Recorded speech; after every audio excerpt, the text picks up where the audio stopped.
ख़त्म हो चुकी है और ये ईद का डे था। ईद वाले दिन तो भाई फ्लावर्स, बुके और बैलून्स, मिठाइयाँ और इस तरह से बाज़ार तो ईद उल फ़ितर में सजते हैं। यानी कि बकरा ईद पर तो सिर्फ मवेशियाँ, मंडियाँ यही सजी हुई होती हैं। तो जी यहाँ पर हो गई थी हमारे पहले दिन कसाई आ गया था, कुर्बानी हो चुकी थी। दूसरे दिन हमारे यहाँ दावत थी। तीसरे दिन का ब्लॉग लेकर आई हूँ। तीसरे दिन हमारे यहाँ बारबेक्यू था। तो चलते हैं, घर की डेकोरेशन भी कर लेते हैं थोड़ी बहुत। और ये बहुत अच्छा सा आइडिया है टायर के अंदर इस तरह से लाइट लगाने का। तो ये छोटे छोटे हैक्स मैं दिखाती रहती हूँ। आप भी इसी तरह से अपनी बैल्कनी और टेरेस को सजा सकते हैं और अपने आप को भी ना भूलें। अपने हाथ पैरों की भी सफाई करें और उनको भी सजाएं। तो बस मैंने भी मेहंदी लगाने का प्रोग्राम बनाया और इसी मेहंदी लगाने के चक्कर में मैं पहुंच गई चांद रात को मीना बाज़ार। चलें आपको वहां का भी दिखाती हूँ।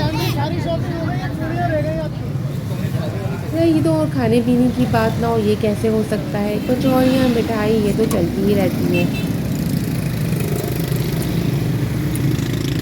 यहाँ मैं एक छोटी सी टिप आपके साथ शेयर करती चलूँ कि मेहंदी लगाने से पहले अपने नेल्स पे कोई भी बेस पेंट या कोई भी कलर लगा लें, क्योंकि अगर मेहंदी का कलर नाखून पे आ जाता है तो वो बहुत लंबा चलता है और बहुत गंदा भी लगता है।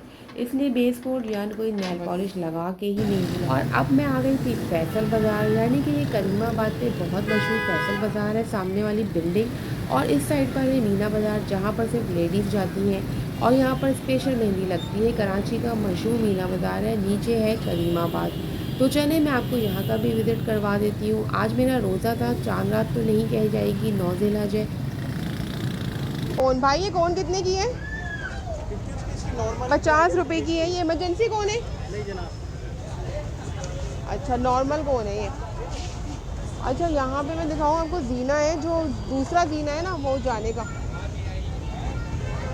ये देखिए। और यहाँ से ना ये एक और जीना भी है ऊपर जाने का। रश बहुत हो रहा है, मैं आपको दिखाती हूँ। यहाँ पर देखिए कितने सारे कपड़े भी मिलते हैं, बहुत सारी चीज़ें हैं और ज्वेलर्स की दुकानें भी हैं। और एक फ्लोर जो है ना यहाँ पर से भी है जाने का ऊपर, मतलब मीना बाज़ार नहीं, ये फ्लैटों का रास्ता है। और ये देखिए ये वाला एक जीना है ऊपर जाने का, यहाँ से भी ऊपर जाते हैं। यहाँ पर भी ये तो पॉलर्स का है।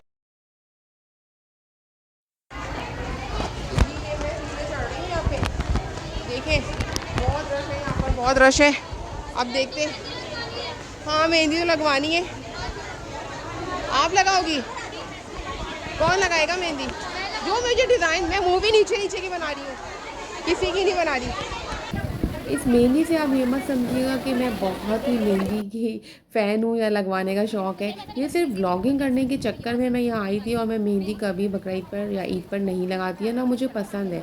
लेकिन मुझे कोई कंटेंट भी तो चाहिए था वीडियो बनाने के लिए। तो इससे अच्छा क्या होगा, मैंने आपको मीना बाज़ार भी दिखा दिया, मेहंदी भी, और अब ईद की तैयारियाँ भी दिखा दूँगी आगे।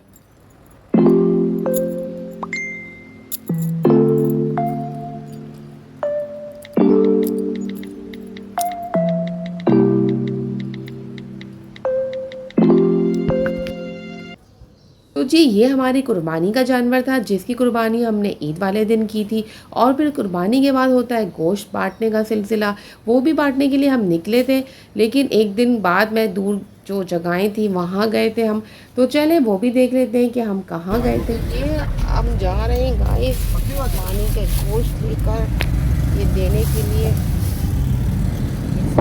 मैंने सोचा अपने व्लॉग में आपको कराची शहर का भी हालात दिखा दूं, जो ईद के तीसरे दिन भी ऐसे के ऐसे ही हैं। यानी कि इतना गंदगी हो रही है रोडों के ऊपर, जो कि उठाई नहीं गई है अभी, और उठाएंगे फिर उसके बाद चूना डालेंगे और यहाँ की सफाई होगी।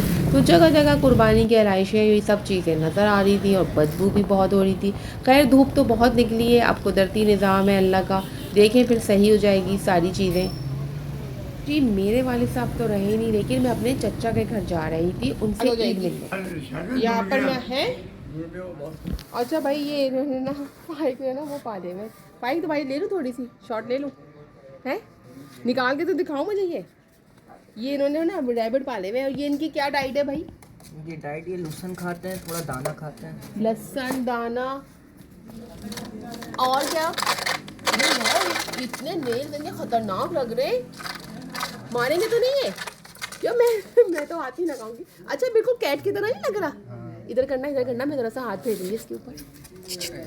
और होई प्यारे चे बहुत प्यारे से हैं भाई, ये बहुत मज़े के रैबिट है। 2 हैं। अच्छा ये मेल फीमेल है। थी शाम और हमें लग रही थी भूख। धमतुल यहाँ की बहुत ज़बरदस्त बेकरी है, यहाँ पर बहुत अच्छे स्नैक्स मिलते हैं और इन्होंने बाहर ईद की वजह से टेबल्स लगाई हुई थी जिसमें पिज़्ज़ा, सैंडविच और इसी तरह की बहुत सारी चीज़ें थी। हमने यहाँ से कुछ चीज़ें भी ली और रात की ले ले मेरे ख्याल से बस रसमलाई। हाँ 6 रसमलाई।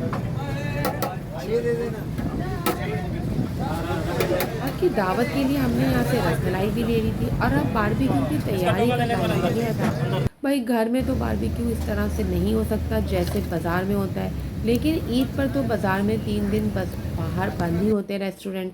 हमने घर पे इसी तरह बोटियों को मसाला लगाया और खूब बारबेक्यू बना के एंजॉय किया। तो आप लोग भी अपने घरों में एंजॉय कर रहे होंगे और इसी तरह की चीज़ें बना के खा रहे होंगे। तो मुझे दीजिए इजाज़त। अगली वीडियो में फिर हाजिर होंगी। उम्मीद है ब्लॉग छोटा सा पसंद आया होगा। अल्लाह हाफिज़।